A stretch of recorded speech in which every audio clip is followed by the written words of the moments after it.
अचानक मैं आप लोगों के बीच में हूं, नहीं तो किसी को उम्मीद नहीं थी कि चुनाव के बीच में मैं जेल से बाहर आ जाऊंगा। लेकिन ऊपर बजरंगबली की कृपा है, हनुमान जी की कृपा है हम लोगों के ऊपर, और चमत्कार हुआ और आज मैं आप लोगों के बीच में हूं।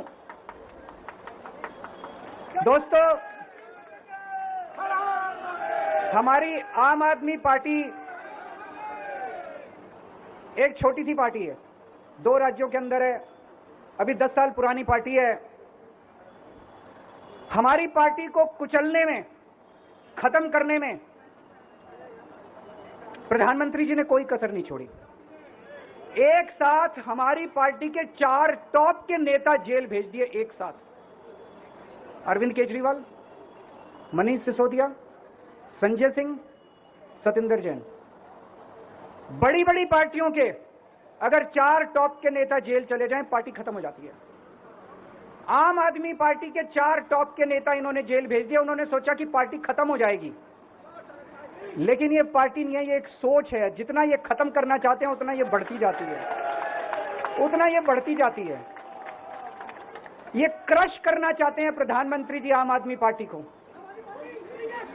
जो लोग मोदी जी से मिलने जाते हैं, वो कई लोग हमें भी जानते हैं, वो बाहर आके हमें बताते हैं कि आपके बारे में सबसे पहले मोदी जी से जो भी मिलने जाता है, सबसे पहले वो केजरीवाल की और आम आदमी पार्टी की 10 से 15 मिनट बात करते हैं।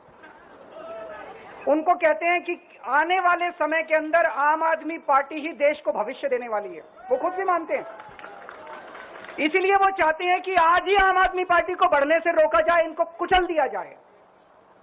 ये तानाशाही है।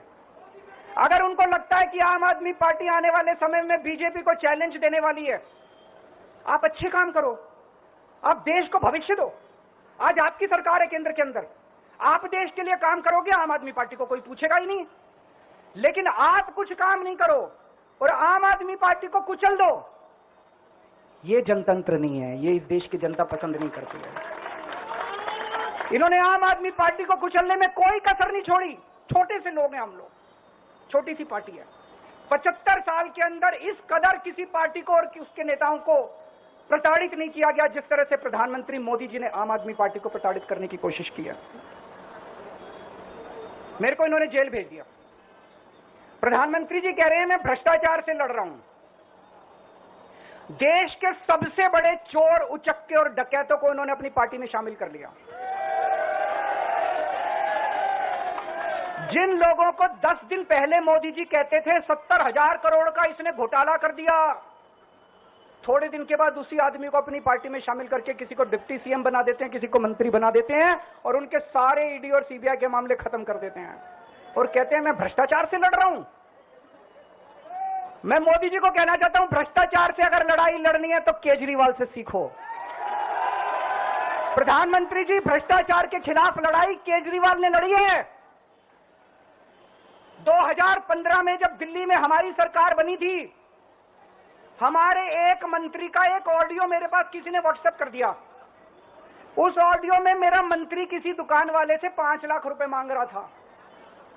किसी मीडिया वाले को नहीं पता था, विपक्ष को नहीं पता था, आप लोगों को याद होगा।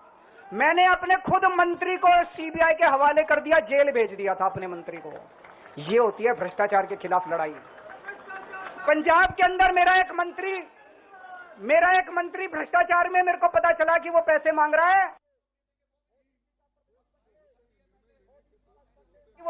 रहा है, वहां पे मान साहब ने उसको, किसी को भी, विपक्ष को नहीं पता था, मीडिया को नहीं पता था, हमने अपने मंत्री को उठा के जेल में भेज दिया। तुम देश के सारे चोर उचक्के डकैतों को अपनी पार्टी में शामिल कर लो और केजरीवाल को जेल भेज दो और कहो मैं भ्रष्टाचार के खिलाफ लड़ रहा हूं। तो आप भ्रष्टाचार के खिलाफ नहीं लड़ रहे प्रधानमंत्री जी। आप देशवासियों को बेवकूफ मत समझो। देश बच्चे बच्चे की जुबान के ऊपर हो रहा है कि सारे चोर उचक्कों को अपनी पार्टी में शामिल करके और ईडी और सीबीआई के सारे केस उनके रफा दफा कर देते। केजरीवाल को क्यों गिरफ्तार किया? केजरीवाल को गिरफ्तार करके उन्होंने एक मैसेज दिया है सारे देश को कि अगर मैं केजरीवाल को गिरफ्तार कर सकता हूं तो किसी को भी गिरफ्तार कर सकता हूं। कोई केस नहीं होगा, कोई मामला नहीं होगा, तब भी मैं तुमको गिरफ्तार कर सकता हूं।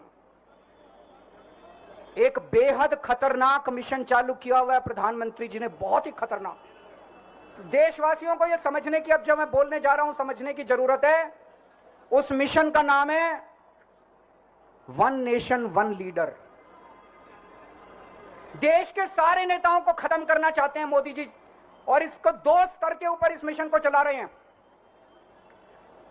जितने विपक्ष के नेता हैं उनको जेल भेजेंगे, और जितने बीजेपी के नेता हैं उनको सबको निपटा देंगे, उनकी राजनीति खत्म करते जाएंगे, उनको सबको निपटाते जाएंगे।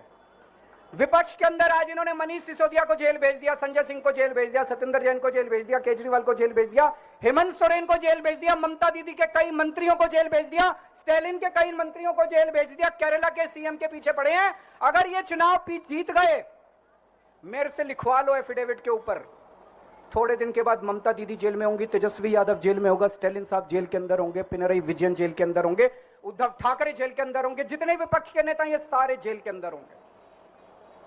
अगर ये चुनाव जीत गए, इन्होंने बीजेपी का एक नेता नहीं छोड़ा, आडवाणी जी की राजनीति खत्म कर दी इन्होंने, मुरली मनोहर जोशी की राजनीति खत्म कर दी, सुमित्रा महाजन की, शिवराज सिंह चौहान जिसने मध्य प्रदेश का चुनाव जीत के दिया इन लोगों ने, शिवराज सिंह चौहान ने उसको मुख्यमंत्री नहीं बनाया, उसकी राजनीति खत्म कर दी।